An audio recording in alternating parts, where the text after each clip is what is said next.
हम अपने पिछले प्रोग्राम्स में सिंध हुकूमत के सोलर एनर्जी मंसूबे में अरबों रुपए की मुबैना बेज़ाब्तगियों, ठेकों में गैर शफाफियत और दस्तावेजी रिकॉर्ड में रद्दोबदल का स्कैंडल आपके सामने लाए थे। हमने बहुत तफसील से ये सारा मामला आपके सामने रखा था कि चेयरमैन पीपल्स पार्टी बिलावल भुट्टो जरदारी और सिंध हुकूमत जिस मंसूबे को अपना फ्लैगशिप मंसूबा करार देती है, इसमें बड़े पैमाने पर मुबैना करप्शन और माली बेज़ाब्तगियां सामने आई हैं। मगर हमारी जानिब से ये मामला उठाने पर पहले तो सिंध हुकूमत ने हकायक को मुस्तरद करते हुए करप्शन के इल्जामात को बेबुनियाद करार दिया। इसे पीपल्स पार्टी को बदनाम करने की कोशिश भी करार दिया गया। मगर हमारे दस्तावेजी शवाहिद के साथ बार बार सवाल उठाने पर सूबाई वजीर नासिर हुसैन शाह ने मामले की इंक्वायरी का यकीन दिलाया। और अब 2 माह बाद सिंध हुकूमत ने खुद हमारे प्रोग्राम्स में सामने आने वाले हकायक को दुरुस्त तस्लीम करते हुए मंसूबे में 3 अरब रुपए के फ्रॉड का एतराफ कर लिया है और पूरे स्कैंडल की इंक्वायरी के लिए मामला एंटी करप्शन को भेजने की हिदायत की है। जबकि इस मंसूबे के फेज 1 के प्रोजेक्ट डायरेक्टर महफूज काजी को भी मुअत्तल कर दिया गया है। 1 दिसंबर सिंध मुराद अली शाह की जेर सदारत काबीना इजलास में यह एतराफ किया गया कि Sindh solar energy project 27.4 billion रुपए का मंसूबा है, जिसमें 2.5 lakh solar home system kits फराम करने का हदफ और हर किट में solar panel, battery, LED lights, DC fan और मोबाइल चार्जिंग की सहूलत शामिल होगी। इजलास में यह एतराफ किया गया कि इस मंसूबे में 3 अरब रुपए का फ्रॉड किया गया है, जिस पर सिंध काबीना ने कॉन्ट्रैक्टिंग फर्म को ब्लैकलिस्ट करने की सिफारिश करते हुए फ्रॉड की इंक्वायरी एंटी करप्शन को भेजने की हिदायत की है। सिंध काबीना की इन सिफारिशात और फैसलों पर प्रोग्राम में आगे जाकर तफसील से बात करेंगे कि सिंध हुकूमत 3 अरब रुपए के फ्रॉड की बात तक कैसे पहुंची, क्योंकि इस मंसूबे में तो इससे ज्यादा मुबैना करप्शन का मामला सामने आ रहा है। और क्या सिर्फ प्रोजेक्ट डायरेक्टर इस फ्रॉड में मुलविस था, या सिर्फ प्रोजेक्ट डायरेक्टर को कुर्बानी का बकरा बनाकर मामले को रफा दफा करने की कोशिश हो रही है। अहम बात यह है कि हमने 27 सितंबर और फिर 5 अक्टूबर के प्रोग्राम्स में सिंध सोलर मंसूबे में मुबैना माली बेज़ाब्तगियों से मुतल्लिक 3 बुनियादी बातें आपके सामने रखी थी। पहली है कि सिंध हुकूमत अवाम को जो सोलर किट्स फराम कर रही है, उस पर वर्ल्ड बैंक से $151 और तमाम टैक्सेस मिलाकर $208 के हिसाब से कर्ज लिया गया। मगर सोलर पैनल, पंखों और बैटरी समेत पूरी सोलर किट की मुबैना तौर पर असल कीमत तकरीबन $47 थी, यानी असल कीमत कोटेड कीमत से बहुत ज्यादा कम।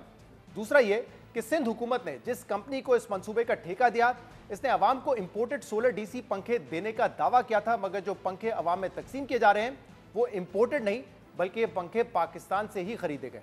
तीसरा ये कि मुबैना तौर पर जाली डॉक्यूमेंट बनाकर इन्हीं पंखों की इंपोर्ट दिखाई गई, जिसके जरिए बाद में सिंध हुकूमत से जाली ड्यूटीज और टैक्सेस भी क्लेम किए गए।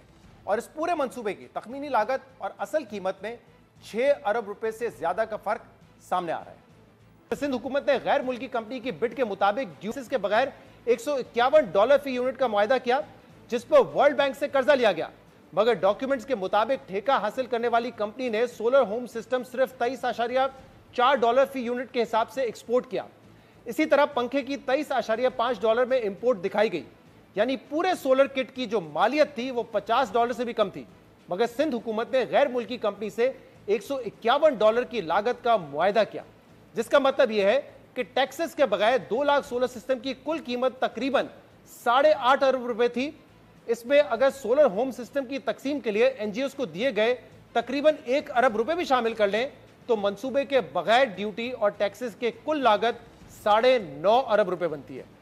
इसलिए अब सवाल यह है कि सिंध हुकूमत जो कीमत बता रही है और जो इंपोर्ट के डॉक्यूमेंट्स हमने आपको दिखाए हैं, उसमें तकरीबन $100 तक का फर्क है। और फेज 1 के तहत 2 लाख सोलर यूनिट्स पर $100 के फर्क का मतलब 5 अरब 60 करोड़ रुपए है। इसके अलावा अगर इसी तरह 2 लाख पंखों पर जाली ड्यूटीज क्लेम की जाए, तो वो तकरीबन 1 अरब रुपए से ज्यादा बनती है। यानी कुल मिलाकर मंसूबे में 6.5 अरब रुपए का फर्क सामने आ रहा है। अब सवाल यह है कि मंसूबे की तखमीनी लागत और असल कीमत में इतना बड़ा फर्क क्यों है। 27 सितंबर को मुबैना करप्शन का यह मामला जब हमने सूबाई वजीर नासिर हुसैन शाह के सामने रखा, तो उन्होंने पहले तो इसे बेबुनियाद करार देते हुए किसी भी किस्म की करप्शन को मुस्तरद किया। कहा गया ये तो वर्ल्ड बैंक से मंजूर शुदा प्रोग्राम है, शफाफ बिडिंग के जरिए निजी कंपनी को ठेका दिया गया है। नासिर हुसैन शाह ने यह भी कहा कि प्रोग्राम में दिखाए गए डॉक्यूमेंट्स, उनके पास जो डॉक्यूमेंट्स मौजूद हैं उसमें फर्क है। उन्होंने यह इल्जाम भी लगाया कि पीपल्स पार्टी की हर अच्छी चीज को भी बुरा कहा जाता है, उनको डिफेम करने की कोशिश की जाती है। जो दस्तावेजात हमने दिखाए हैं उसके मुताबिक जो सिंध हुकूमत ने कीमत बताई थी कि इसकी 55,000 रुपए होगी, यानी कि टैक्सेस के साथ वो $208 बनता है, टैक्सेस हटा दे तो $151 बनता है। लेकिन जो डॉक्यूमेंट्स हमने दिखाए उसमें प्राइस जो है इसकी बहुत कम आ रही है, वो तकरीबन $50 से भी कम आ रही है। इसलिए सवाल उठ रहे हैं इस मंसूबे की शफाफियत पर और क्या इसमें कोई बेजाब्तगी हुई है। बिल्कुल एक लिहाज से इसलिए बेसलेस है क्योंकि वर्ल्ड बैंक इसको मॉनिटर कर रहा था और तमाम चीज़ें हो रही थी। तो ये रेट भी तब के थे और जो कंपनीज जिसमें कोई 18 के करीब इसमें पूरी दुनिया से इंटरनेशनल बिडिंग थी, तो लोग आए थे जिसमें 3 कंपनीज जो थी वो शॉर्ट लिस्ट हुई थी, जो एक यूनाइटेड किंगडम से थी, एक मॉरिशस से थी और एक चाइना से थी।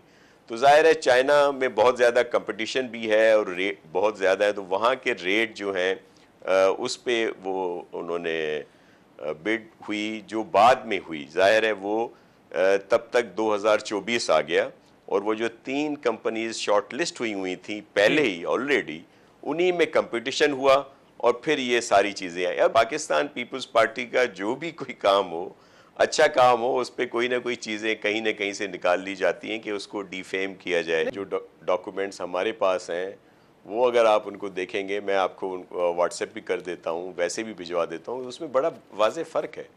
नासिर हुसैन शाह पहले तो इस मंसूबे का दिफा करते रहे, मुबैना करप्शन या फ्रॉड से इनकार करते रहे, मगर फिर जब हमने 5 अक्टूबर को दोबारा मजीद डॉक्यूमेंट्स के साथ ये मामला नासिर हुसैन शाह के सामने उठाया तो उन्होंने माली बेज़ाब्तगियों का एतराफ़ करते हुए 15 दिन के अंदर इंक्वायरी का यकीन दिलाया। सिंध सोलर होम सिस्टम में माली बेज़ाब्तगियों, अंडर इनवॉइसिंग, अंडर प्राइसिंग के मामला आपके सामने रखे थे और आपने कहा था कि आपके पास डॉक्यूमेंट्स मौजूद है, लेकिन अगर कुछ गड़बड़ नजर आई तो उस पर आप इंक्वायरी करवाएंगे।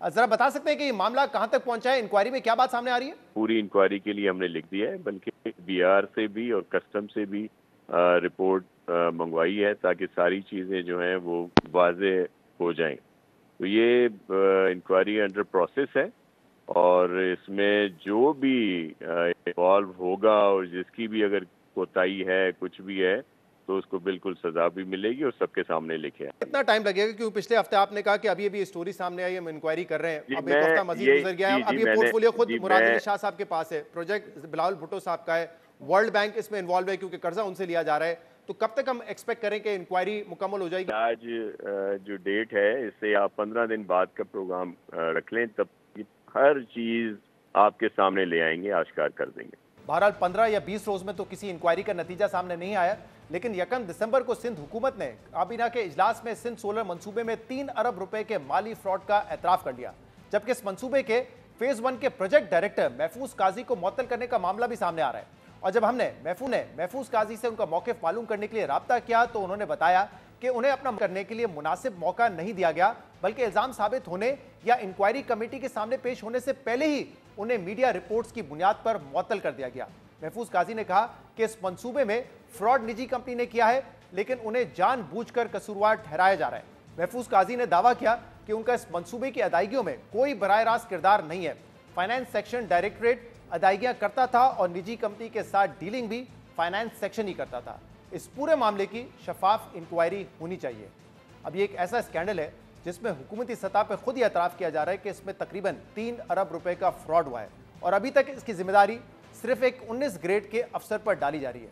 मगर क्या ये इतना बड़ा फ्रॉड सिर्फ प्रोजेक्ट डायरेक्टर तक महदूद रहा या इसमें और लोग भी मुलविस हैं?